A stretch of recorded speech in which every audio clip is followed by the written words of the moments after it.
sincérité des frères et des sœurs. T'as des gens, ils font semblant. La communauté afro, pour eux, c'est un marchepied pour se donner de l'importance, mais ils en ont rien à faire. Ouais, ça c'est vrai. Il y en a, ils font semblant, mais quand t'es dans les coulisses, t'es dégoûté du nombre de frères et des sœurs qui font semblant. Eux, en fait, ce qu'ils veulent, c'est juste exister. C'est pas le bien-être des frères et des sœurs qui sont derrière, qui sont dans l'anonymat, pour les aider. C'est pas ça leur objectif. Leur objectif, c'est eux, leur poche. Blaf, bonjour, Africains, Africaines, Afrodescendants, Afrodescendantes, comment allez-vous? Nous continuons notre traversée en apnée, on est en apnée dans ce monde-là, de ces afrodescendants complètement méprisants vis-à-vis de nos cultures, des gens qui nous font croire qu'ils sont dans un style à l'américaine, à la jamaïcaine, quand vous les voyez, on dirait des zoukers, ils nous font croire qu'ils parlent nos langues, ils cuisinent nos plats, ce sont nos frères et sœurs, mais en fait, ils en ont rien à foutre. Donc ces personnes, sur toute l'échelle sociale, se déclinent. Cette catégorie d'afrodescendants, encore une fois, c'est une catégorie, se décline en plusieurs sous-catégories. Vous avez des politiciens du monde noir, peu importe le pays, Afrique, Caraïbes, etc., qui sont complètement, qui s'en foutent complètement, mais complètement de nos cultures, rien à foutre. Et vous avez des journalistes du monde noir, vous avez des artistes du monde noir qui en ont rien à foutre. Alors il n'est pas question de dire que c'est tout le monde, mais un nombre très important s'en foutent complètement de nous, en fait. Ils se servent de nous, mais ils en ont rien à foutre. Mais vous avez aussi des gens qui se servent de la religion pour nous manipuler, pour nous plumer. Ce sont des afrodescendants, Afrique, Caraïbes, etc. Ils se servent de notre capacité à apprécier l'invisible, à apprécier, je dirais, ce qu'il y a au-dessus de nous. On est, en tant qu'afrodescendants, peu importe votre pays, on a cette tendance à, effectivement, à apprécier j'allais dire, le surnaturel. Ça va choquer certains, mais tout ce qui est spirituel, Dieu, on a cette capacité en tant qu'afrodescendants. Eh bien, il y a des gens qui ont flairé le filon, je dirais, et ils se présentent à nous comme des pasteurs, etc., alors qu'ils s'en foutent complètement. Alors, je vais vous faire écouter une petite synthèse. Justement, il y a un gars qui a fait une vidéo là-dessus. Le titre, c'est « La vérité derrière les miracles ». Et c'est sur la chaîne officielle SRPSKO. Donc, allez voir c'est sur un pasteur le plus riche d'Afrique, mais c'est à vomir par terre. Je vous laisse écouter une petite synthèse, on en reparle juste après.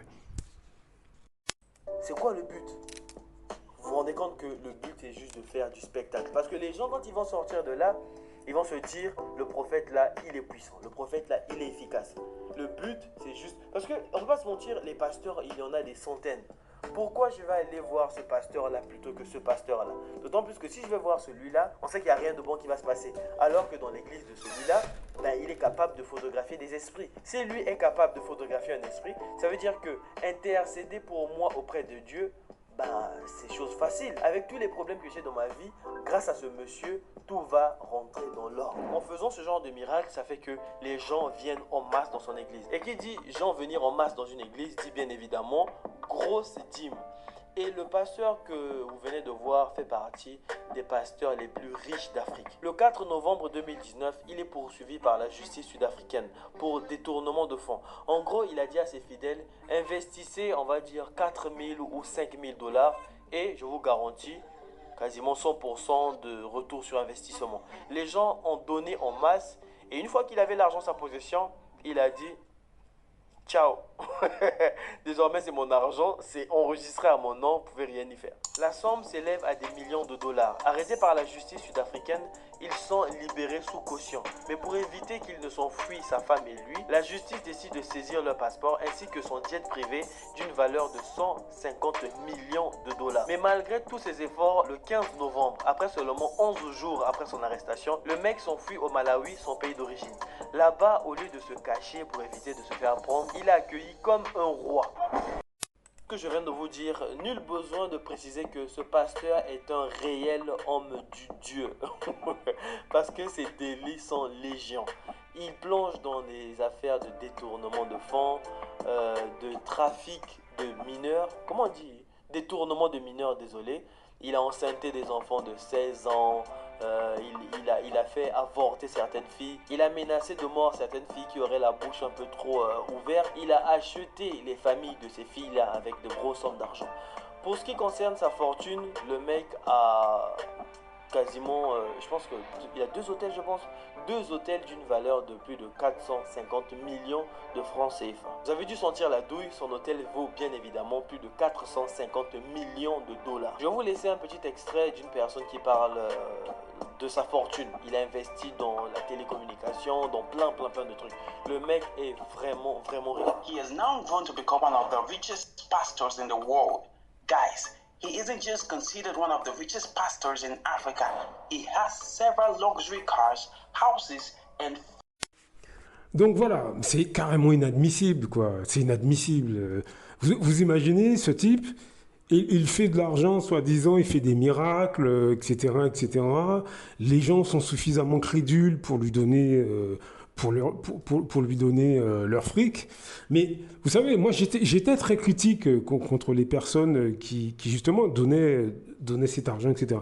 Mais avec du recul, je me suis rendu compte que mais quand vous êtes désespéré, vous voyez, des fois dans la vie, on est confronté à des situations qui sont extrêmement difficiles. On a besoin d'aide extérieure. Il y a des gens qui sont tellement embrigadés dans des problèmes, vraiment des complications du quotidien, ils peuvent tomber finalement sous le contrôle de ce genre je vais rester poli, mais de ce genre de personnes, et regardez comment ça se termine. Le type, il a arnaqué, mais tant qu'il a pu. Il a des jets privés. Vers la fin de l'extrait que je vous ai mis, il y a une partie en anglais, mais pour ceux qui comprennent pas, en fait, il dit exactement ce que celui qui a fait le montage de la vidéo dit, que c'est un pasteur... il a des jets privés, il a acheté, 2 jets privés en 2 ans, il a des voitures de sport, il a des ci, des ça, des ci. Vous imaginez, quoi. Et en plus, les gens qui viennent dans ces églises-là, ce ne sont pas des milliardaires. Non, mais c'est quand même fou. Et en plus, il rentre dans son pays, donc le Malawi apparemment, et il est acclamé comme un chef d'État. Il est acclamé comme un chef d'État. Mais pourquoi? Mais c'est parce qu'il n'est pas tout seul à entuber. Il n'est pas tout seul. Au Malawi, il y a des politiciens locaux qui mangent avec lui. Donc voilà le type d'afro-descendants que nous avons parmi nous. Et là, on ne voit pas justement ces blacks intégrés qui disent à leurs semblables « Ah, vous faites des histoires, etc. » On ne les voit pas condamner justement ce type de personnes. On ne les voit pas où ils sont. Où ils sont? Où vous êtes là, les blacks intégrés qui, tout de suite, dès qu'un noir essaie un petit peu de progresser, ou voire même aborder des sujets importants, on lui fait comprendre, tu fais des histoires, pourquoi, arrêtez de vous plaindre, mais là, dans des cas comme ça, où ils sont, qu'est-ce que vous en pensez de ça, là? Et là, tout le monde ferme sa bouche. Mais par contre, vous avez aussi une autre catégorie d'afro-descendants. Ils vont critiquer le racisme des gens, des occidentaux, etc. Mais là, ce type de noirs qui entubent ses semblables, là, par contre, on les entend pas. Là, par contre, on les entend pas. Hein. On les entend pas. Alors, je dis pas qu'il faut pas pointer le racisme occidental contre les afro-descendants. On le sait, ça. Mais il faut aussi qu'on s'attaque à toutes les formes de racisme, y compris à l'intérieur de nos communautés, à l'intérieur de nos sociétés, que ce soit Afrique, Caraïbes et consorts. Hein. Et là, on n'entend pas parler c'est ça qui est assez étonnant. Tous ces gens-là qui vous disent « Ouais, non, mais bon, le racisme, oui, d'accord. » Mais quand des Noirs font ça à d'autres, qu'est-ce que... Votre bouche, elle est où à ce moment-là? Vous dites quoi, là? Eh bien, il n'y a personne. Il n'y a personne. Ces gens-là, ils la ferment. Vous voyez? Donc, voilà les extrêmes que ça donne. Il a détourné des millions, il s'est fait condamner en Afrique du Sud, il rentre dans son pays, Malawi, il est accueilli comme un chef d'État. Voilà. Est-ce que vous comprenez que on peut plus laisser ça passer parce que je vous rappelle que là, c'est un cas extrême. Mais dans votre quotidien, parmi même vos amis, vos familles, vous avez exactement les mêmes profils. Sauf que eux, c'est pas de l'argent qu'ils vous prennent, non, c'est votre confiance en vous. Eux vous rabaissent, eux vous jalousent. le coût que vous payez, il n'est peut-être pas pécunier.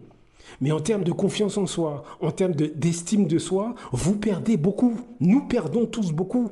Ça peut être un frère, une sœur, un cousin, cousine qui vous jalouse, père, mère qui vous jalouse, qui vous fait perdre votre emploi, qui vous fait perdre de l'argent.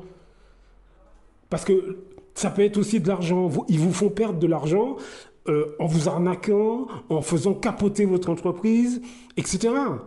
Est-ce que vous comprenez le coût que nous perdons au quotidien à ne pas remettre ces milieux à leur place? Ce sont des cinglés, des malades, et je le dis sans ironie. Hein. Est-ce que vous comprenez le coût? Alors en plus, quand vous habitez dans les pays d'Europe, quelle image cela nous donne, ces personnes? Parce que, je l'ai déjà dit, ce type de personnes-là que je vous décris, ils n'hésitent pas à cracher sur le monde noir au sein des autres communautés. Donc, ils amplifient les problèmes de racisme, que ce soit en France, que ce soit dans tous les pays occidentaux. Hein. Voilà, est-ce que vous comprenez le coût que ça nous impute? Des coûts directs, dans le cas de perte d'argent, mais des coûts indirects. Est-ce que vous comprenez? Ça détruit nos communautés. Voilà cette catégorie d'afro-descendants que je vous décris dans tous ces audios, toutes ces vidéos. Jusqu'à quand on va passer ça sous silence? Jusqu'à quand? Jusqu'à quand? Parce que ces gens existent en masse au sein des masses populaires noires. Et ça c'est quel que soit le pays. Donc est-ce que vous comprenez la gravité de la situation? On ferme les yeux sur ces afrodescendants anti-race noire qui sont dénigrants vis-à-vis de leur race, crachent complètement dessus. Hein. Mais par contre, on va pointer du doigt, effectivement, les autres qui sont racistes contre le monde noir, etc. Oui, c'est bien, mais il faut aussi qu'on regarde nous, entre nous. Et entre nous, c'est cette catégorie de personnes, sur toute l'échelle sociale, hein, ils sont en politique, ils sont au sein des médias, ils sont dans les religions, etc. Et ils appauvrissent eux-mêmes leurs semblables et ils en ont rien à foutre. Rien à foutre, ils crachent dessus. Et c'est exactement le même profil qu'un cousin à vous, une cousine, père, mère, frère, sœur, qui va dire ouvertement je ne veux pas d'hommes ou de femmes trop noires de peau. Vous avez énormément d'afro-descendants qui parlent comme ça. Vous avez des afro-descendants, comme je l'ai déjà dit, ils couchent avec quelqu'un extérieur au monde noir, ils disent à la belle famille de leur conjoint « Ah, moi, je ne me suis jamais vu avec un noir ». Voilà comment on parle des Africains, Camerounais, Togolais, Congolais, Martiniquais, Guadeloupéens, Guyanais, ce que vous voulez. Hein. Est-ce que vous comprenez le coût qu'on paye à cause de ces comportements-là? Donc, moi, je vous dis franchement, ouvrez les yeux parce que ce problème est très grave. On minimise, on est conditionné à minimiser ces problèmes, mais enquêtez dans votre quotidien, vous allez voir qu'on paie un coût, mais qui est énorme. Des coûts indirects. Donc réfléchissez, observez, allez voir la vidéo dont je vous ai parlé dans cet audio. Mais c'est aberrant, c'est carrément aberrant. On ne peut pas laisser ce genre de choses passer. Il y a un moment donné, on est obligé de parler de ce trouble mental, des gens déséquilibrés, cinglés, malades, qui abusent leurs semblables sans vergogne. Et ça, c'est de différentes manières dans notre quotidien. On doit commencer à réagir, mes amis. Et ça commence par en parler. Parlez-en. Ne laissez pas ça, ne laissez pas cet audio dans votre téléphone. Parlez-en. Nous avons un problème psychiatrique au sein de nos communautés et dans nos pays d'origine. On doit en parler. Blaf. À très bientôt. Beaucoup d'Africains se lèvent contre des autres Africains. C'est généralement à travers la corruption. L'Europe, l'Occident le sait. La meilleure façon de faire tomber un Africain qui se lève pour les intérêts des Africains, il faut aller corrompre ses amis ou ses compatriotes. C'est comme ça, c'est toujours à cause de l'argent. Celui qui a fait tomber son car, elle a fait pourquoi? C'est parce qu'il voulait être son car à la place de son car.